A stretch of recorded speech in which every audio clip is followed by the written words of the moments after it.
nuts. So I went to the railroad section of Hobbytown and bought some brass nuts and little bolts, and I put them in place. I clipped it, and man, it looks better than what the photo etch would look like. So I put them on top, and that's about it. I had a little trouble though with some of the decals. They kind of cracked in places. They didn't come out perfect, but without the fairings, I think the bike's probably better than with the fairings. Yeah. Looks good. That's it. Thanks.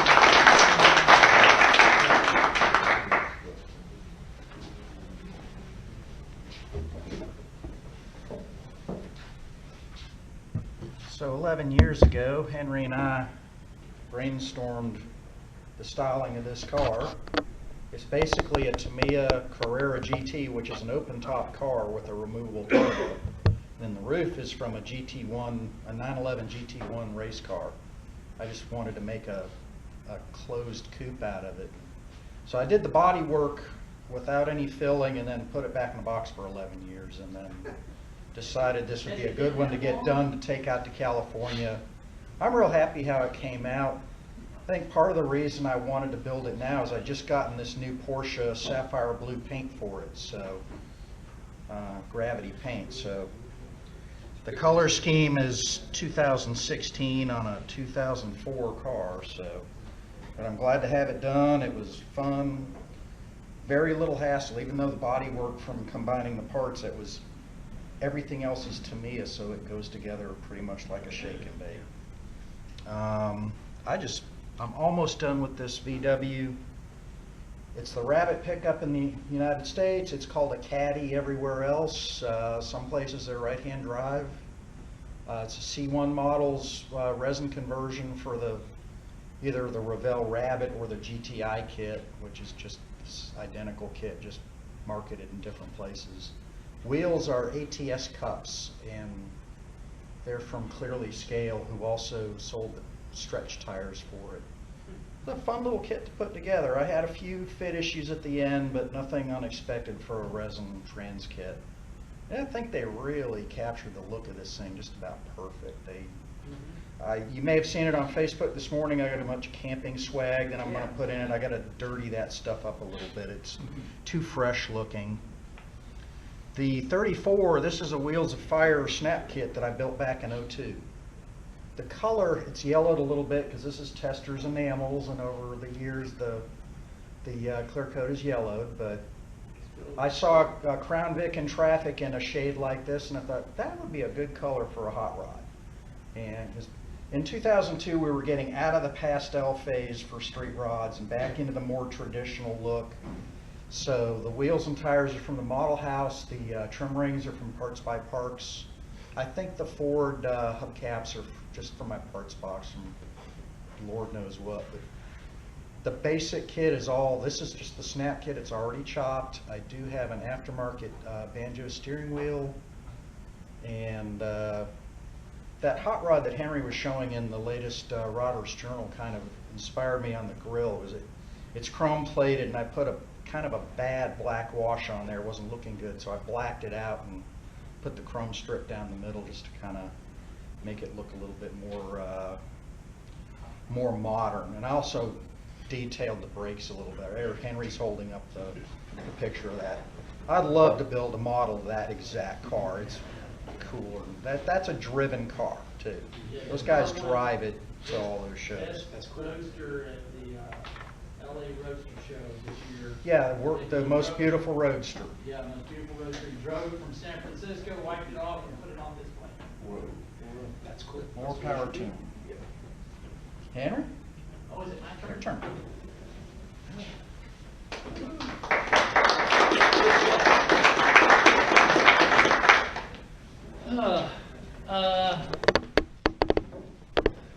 Since going to NNL West, and next week's show theme is Trans Am. So I'm going to take my Marlboro Cobra Mustang. This is a Bill Bauer body, and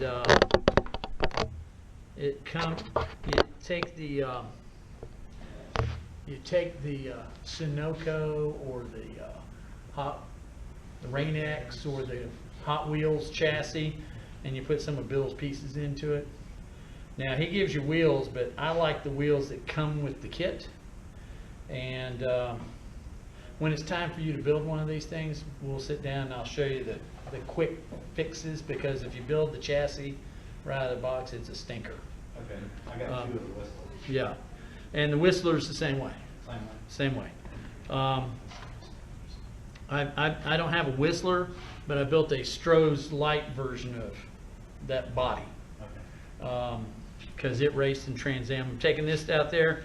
My Corvette is strictly a curbside, and this is the piece of junk slot car body that looks like a Greenwood, but there was one of these, a real car that looked like this, down at, Japanese kid, isn't it? yes, a Japanese kit, piece of junk.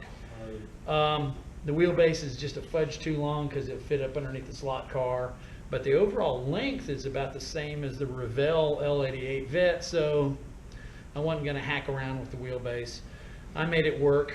I used some wheels and tires out of my Parks box, and my blade spoiler back here in the back, if you look at it, is actually a piece of photo etch scrap that I cut out, sanded, and if you look real close, it says what it is on the back. It's what is that? It tells you what it is. Copyright so and so. Yeah. So that was my blade. It worked out pretty good, and I hacked open the nose piece up here and put in some of that scale chain link fence to give it the screen look in the front, and then 2 hunks of aluminum tubing underneath the bottom, make it look like it's got an exhaust. So that worked out good. And then I've been wanting to build a L88 Vet, but I left the motor out. Oops. Oops. But I did put the, Now it's a downhill race. it's a downhill racer. Mike Z's wheels make this thing really, really go. I got to tweak the wheels a little bit. I got too much negative camber in the rear, so I got to tweak them a little bit more. But I was happy with how this turned out. It's basically an SCCA A production car. I still want to build a few more of those. Now, I brought the new Revell 914. It's 25th scale. It's been around forever. It's a piece of junk. But they did it in white plastic. And it comes with either the windshield so you can make it a closed coupe car, or the windscreen so it can be an SCCA race car. Now the decal sheet in here, we were commenting, It's worth the price. it's worth the price of buying the kit, because the decal sheet, where is it? Someone has taken my decal sheet. No, the decal sheet is awesome. It comes with white, black, and red Porsche scripts for the rocker panels. You can put these on virtually any non-Porsche. And then it comes with some numbers and E-Prod and C-Prod. C-Prod was 6-cylinder cars, and E-Prod were 4-bangers. But this kit's a 6-cylinder. And great decal sheet. And then I brought, just for reference, the Harold Bradford. Whoops, the wheels are escaping. The Harold Bradford. Drove the wheels off of it. Yeah, crashed, drove the wheels off. The Harold Bradford resin kit with the GT fender flares. So they actually raced this car in 70 and 71.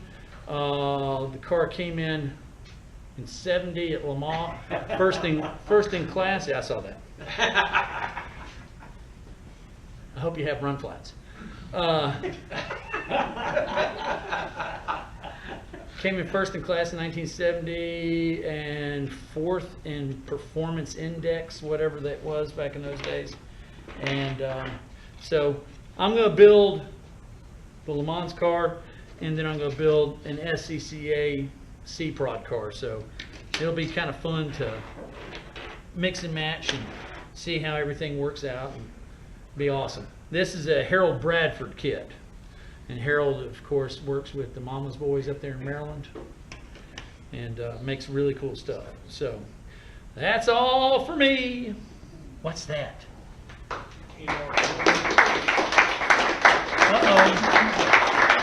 Oh, it came out of that. Okay, I know what it was.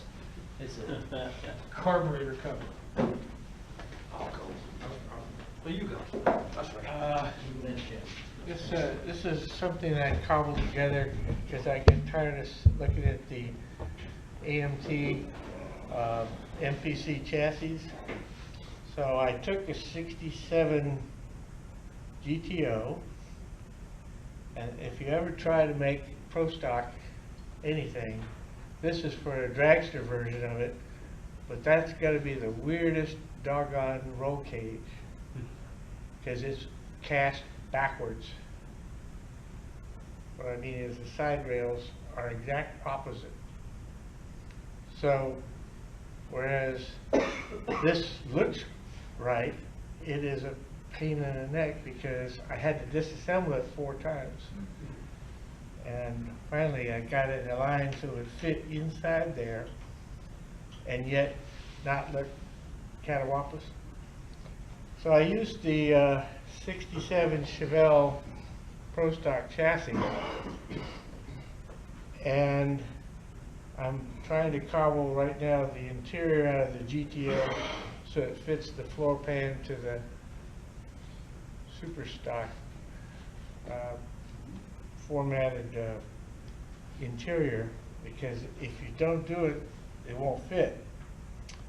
And then the engine I selected is out of a 66 Bonneville. I liked it because it's a larger engine. And then the kit comes with this really cool hood.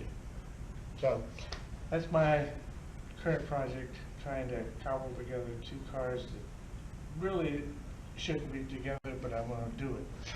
Cool. You can do it.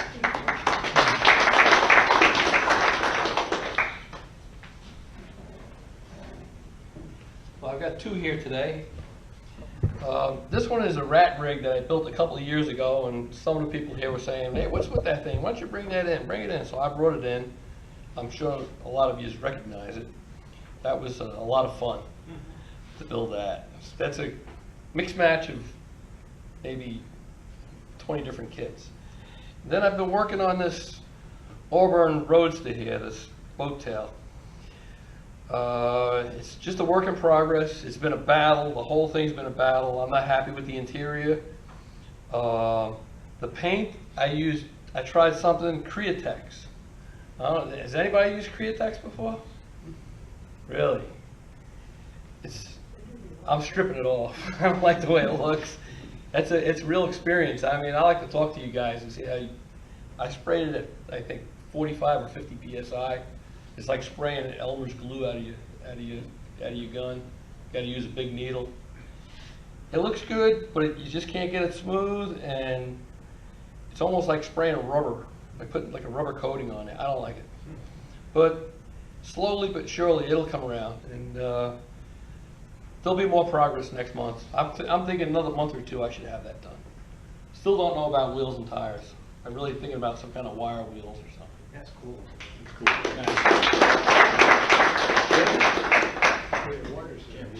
Yeah. Oh, yeah, it's Catalina. Yeah. Okay, I did the 61 Mobius Pontiac Ventura. Came out pretty good. I'm glad Bob did his first because he had a lot of helpful hints. The front grille didn't go together to the body without doing some trimming and modification. The 3-piece wheels took some modification to get it to look right. Tail lights, a lot of different things. I agonized over the interior for weeks. All the references that had red interior with this color, and I just didn't think it was going to look well. So finally I found the color for the insert, so I decided I'll just paint the rest of the interior the white. I used a Humbrol wine for the inserts, and then the body color for the other panels, and hit it with dull coat. And the interior, I'm happy with it. It came out pretty good, but yeah, a lot of modifications and smoothing things out to get them all fit and finish. It took a little bit to do, but knowing that going in made it a lot easier. So, and airbrushed it. I'm not real good at airbrushing yet, but I practiced, and this one actually came out pretty good. So That paint job is that came out good. Yeah, It it really looks is. real Yeah, good. thank you. What color is Dark fire mist. that? All right. Now, first I want to thank Ken Hamilton for the article in Scale Auto. It actually wasn't even my idea. He got a hold of me about 1.5 years ago. He wanted to know if I'd be interested in talking about how I do my wood on my woodies. So I sent it to him at least 18 months ago, and I talked to him at our show, and I said, you ever get a chance to, maybe this is going to end up in a magazine? And he was like, yeah. He said, we're just so backed up, they only do six magazines a year or 7 magazines a year. So he said, yeah. He said, eventually it'll be in there. And then actually, I think Bob was the one that let me know. He told me it was going to be in the magazine. I was ecstatic, and I sent Ken a message saying, thanks, appreciate it, blah blah blah. And he sent me back and said, hey, would you like the original artwork? And I was like, yeah, that'd be fantastic. So he sent it to me, and I just think it's really cool. It's just a really neat thing. Ken's a great guy. Glad he's coming. Started coming to our show now. He can sell the artwork in our show. Yeah, he's just a great guy. I know we're a car model club mainly, with bikes, but took me 1 year to build my little Starfighter. I'm going to take it to the IPMS show. It'll be the first time I've taken something like that to another show besides cars, so just brought it in just for the fun of it. The Trino I'm working on, haven't decided which one I'm going to build, either a Pepsi Cola or the Truxmore. I got decals for both. It's a reissue Model King AMT kit. It's horrible. Usually I don't talk about kits being horrible, but it's horrible. If you saw on Facebook, if you follow me, the chassis is actually too short for the body. I literally had to add, that's close to a 1/2 inch of plastic to the frame just to make it so it would be long enough to fit. It's not like the old MPC chassis where they had like 3 locator pins. Depending on the body, you'd make the chassis. It had 1 set of pins and it only went together one way. And I already had it all together. And I was getting ready to start building. I'm like, wow, that's not going to work. So last night we were cutting and hacking and gluing, and so we got the chassis set up, and we'll work it as we go along and decide which decals we're going to use. The 3 rat rods and hot rods I brought in, I'm just using for my demonstration, so that they're just there for that. I'll talk about them later. I built those like within the last 3-4 years, and then just my 50 Ols started out as a Jimmy Flintstone body that I picked up at our show. I think not this past show, the show before, and wasn't sure what I was going to do with it. I was going to maybe just buy a whole kit and use all the parts out of it. But I was cruising eBay about 6 months ago and came across a junker that somebody was selling for $10 without a body, and I was like, well, that's great. So all I need is a chassis and an interior, and we're good to go. Well, once I opened the box and realized that there's no glass, there's no front grille, there's no bumpers, there's no, oops, I need more things. So I had already kind of started working on it, and I said, well, you know what, I got a custom bumper out of a 49 Mercury. It's a little too wide, but if I cut it, I can glue that on. And I'm like, okay, well, that works. I sanded it down a little bit more. I'm like, all right, well, that works. I custom made a back bumper out of styrene, just some kind of custom thing I came up with. I'm like, oh, that's nice. I had these push rods left over from the double dragster kit. I'm like, yeah, we'll put those on. That looks kind of cool. And it did have some chrome, luckily. It had the chrome taillights and the door handles and whatnot, so I was happy with that. And I decided, I didn't know what I was going to do for the headlights. And I think I talked about it at our last meeting. I ended up using thin solder and gluing it in place instead of the actual chrome. Kind of gives it, I don't know, brushed aluminum look or something. And I was very happy with the way it came out. So I had some screen I put behind it, where the other screen would normally be. And then kind of custom made a grill from the 47 Galaxy kit. It comes with 2 grills, a 47 and a 46. So I went with the 47 and saw a picture of a real car. It was a 51 Chevy that looked like this. So I just went ahead and did it for my Oldsmobile and custom made the exhaust so it would fit. And there's a technique I used on here that I'll talk about when I'm doing my little how-to to get the effect on the chassis. And that's really about it. Thanks.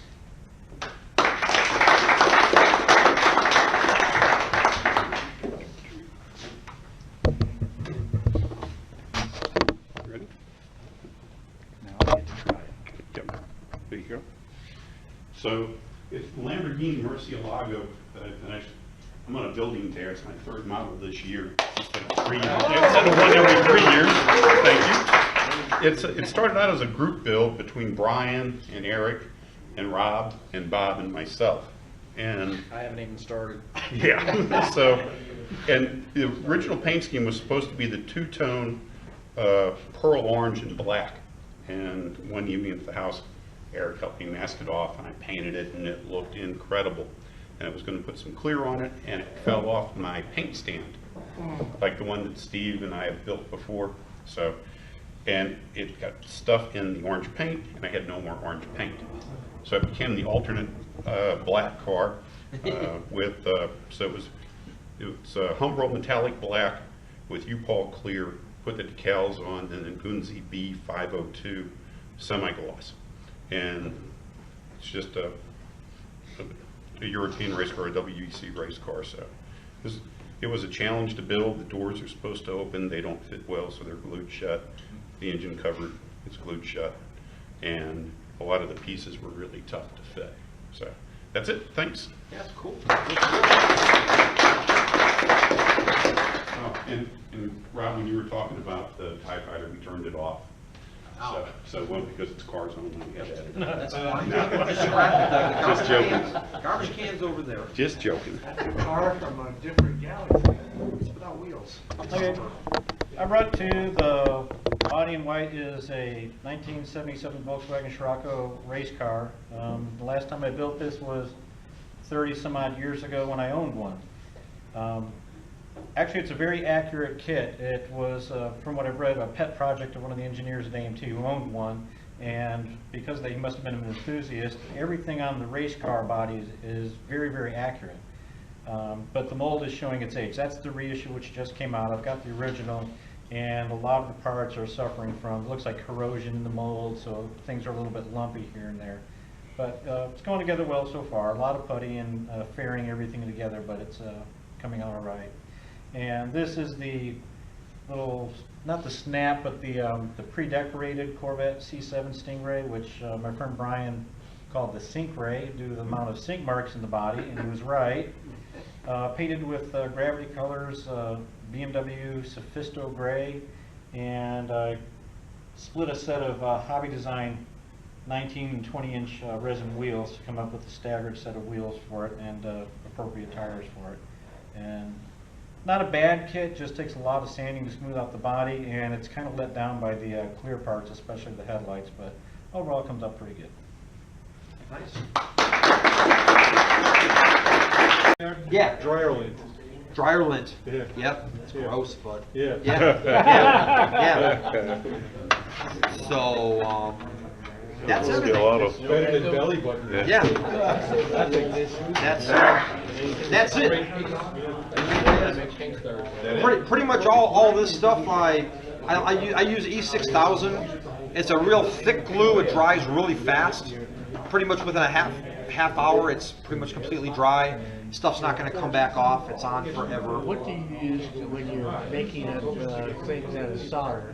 Yeah. What glue do you use to fuse it together? You know what works really good is super glue. Oh, yeah? The stuff like they sell at Hobby Town and Hobby Lobby. I either use the green or the purple. Yeah, stuff sticks really good to solder. It really does. I don't think I have anything here that I've made these out of. No, I don't. I haven't used. No, I didn't bring any of them with solder. Yeah, no, those are aluminum. That's aluminum pipe on the bottom. That's just aluminum tubing, and nothing fancy underneath that one. But no, I don't have anything here where I've made. One other thing I noticed I didn't talk about, really quick. Where'd I put it? Here they are. These things, crystals that they sell in the scrapbooking. I used 2 of these for the marker lights in front. The back of this on the tail lights, and same thing with these. These are red crystals. These I paid 49 cents for that. You know, yeah. They have a self-stick backing, but I still put a little glue on them just to keep them. You know, they're really cheap. I mean, they're really inexpensive. They look kind of cool actually. I think they work. I think that is it. I am done. Okay. That's it. Good job. Great. Yeah. Yeah. Good job.